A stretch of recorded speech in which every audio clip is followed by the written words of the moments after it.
What is the stupidest way you've injured yourself? Threw a grape in the air to catch it in my mouth. It fell on the floor, and I bent down to pick it up and smashed my face into the windowsill. That actually made me laugh. Sorry. I laughed, and am not sorry.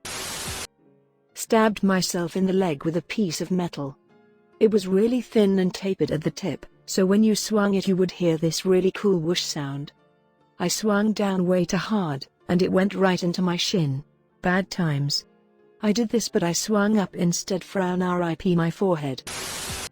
I was in the 4th or 5th grade, but I jumped down an entire flight of stairs. Landed hard, and hurt my foot.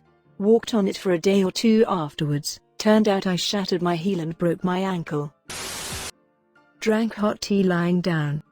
The first thing you learn in British school is to never drink tea lying down. Op said stories about hurtful accidents, not regretful crimes.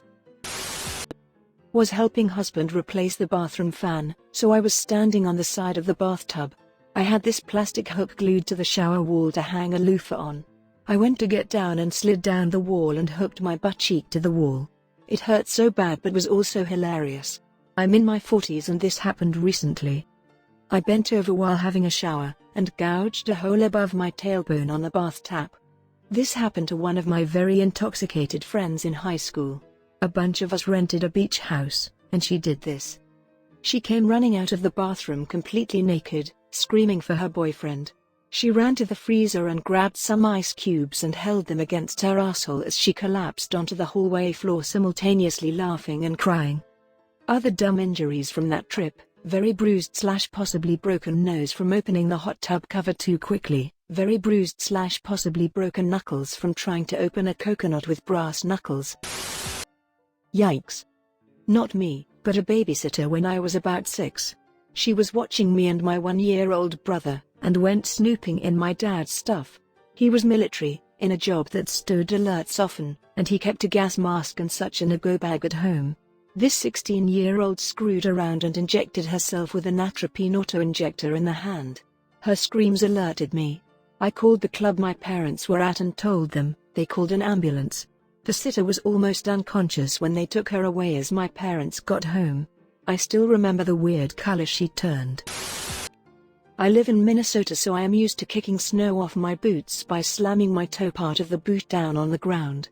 Well, it was summer and I happened to get my running shoes absolutely covered in mud, so I instinctively slammed my toes down on the pavement and broke 4 toes. Holy frick, I get that running shoes don't exactly have the same structural support as a winter boot, but damn son. How much force did you pack into that stomp? About 4 toes worth. I dropped something behind my couch, leaned over the back to pick it up and cracked a rib. Was in pain for a week. Getting old as hell. Bartender here. Reached a little extra to wipe the bar for new guests on a busy night. Popped a rib. 6 weeks later still hurts a bit if I sleep on it. Kicker was I then adjusted my breathing because of the pain, so my diaphragm became irritated. I adjusted again and then my abs started to hurt. Adjusted again and now it's diaphragm, abs, and obliques. That was the longest weekend of my life. I honestly thought I was dying that Saturday. But I didn't have a fever, so I figured it was a bizarre injury. Which it was. Like I said, still hurts if I do it wrong, but the muscle pain is gone. Shot myself in the eye with a Nerf gun. I looked into the barrel to see if it was loaded. I was 8. Sounds like a supervillain backstory. And that's how I became Bozo, the one-eyed moron. Ralphie? Is that you? Walked onto a manhole cover that was not placed on correctly.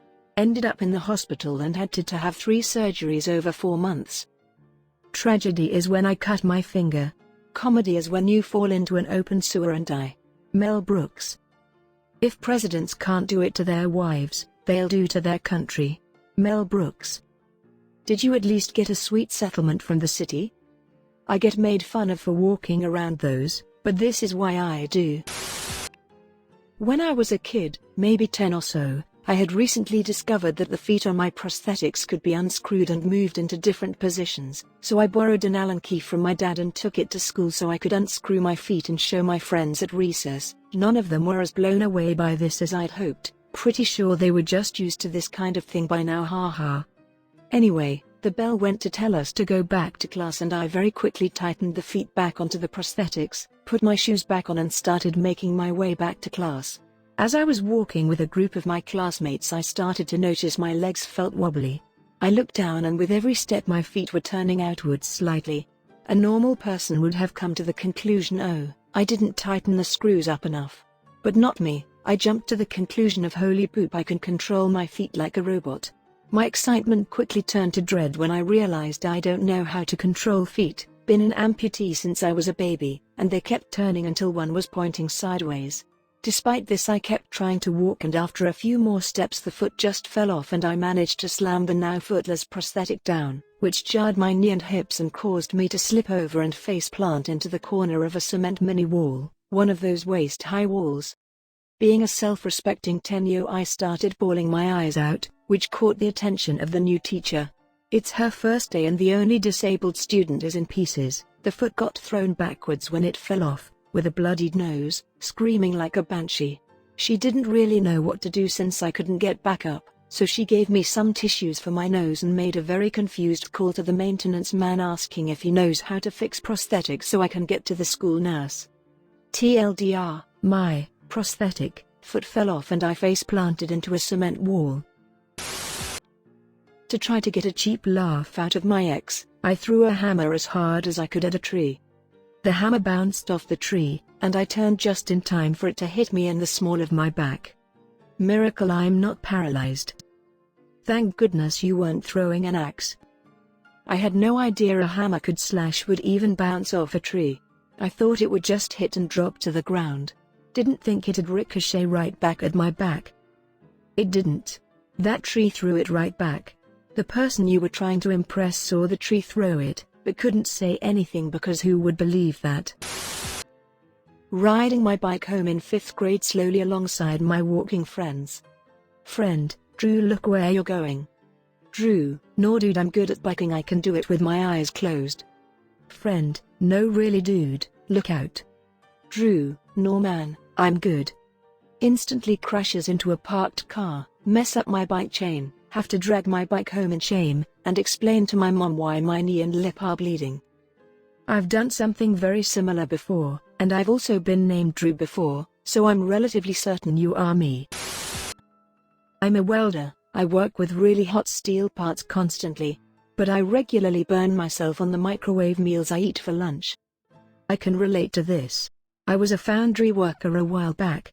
Worked in an environment daily casting 4 tons at time of molten steel. Riddled with small, although some not so small, burns on my hands. Yet they're mainly from cooking. I think from working in such a hot environment I've become accustomed to heat, so most of my burns from the kitchen are from picking up hot pans, not realizing / feeling they're burning my hand until it's too late. Admittedly though, the worst burn I have had is from the foundry.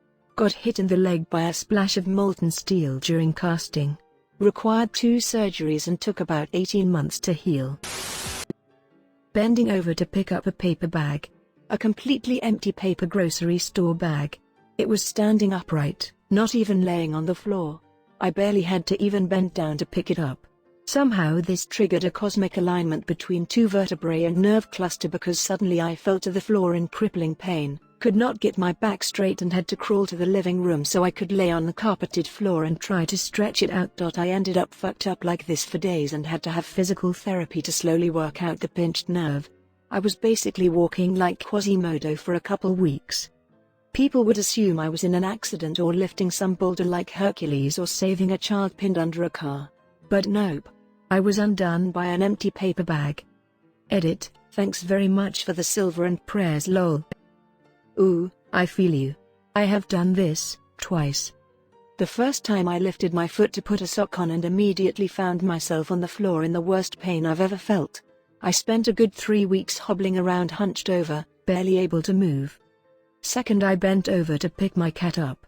Same thing, ended up on the floor, except this time on top of a really pissed off cat. Luckily I was good in about a week from that one. I don't know if this is the stupidest way I injured myself ever, but this is kind of funny and it happened today. I was looking at AskReddit, and there was a guy who said he had a naked pic on his user page. So I was walking down the stairs from my apartment, and I clicked on the guy's profile, and I wasn't prepared for the sheer ridiculousness of the guy's pic. Lol. I missed a step, and fell flat on my ass, and down about 7 or 8 stairs, but the worst part is an old lady saw me fall, and picked up my phone. The naked pizza guy's still on it, and she went to speak and didn't say anything and silently handed me my phone. I can never look at her again ever.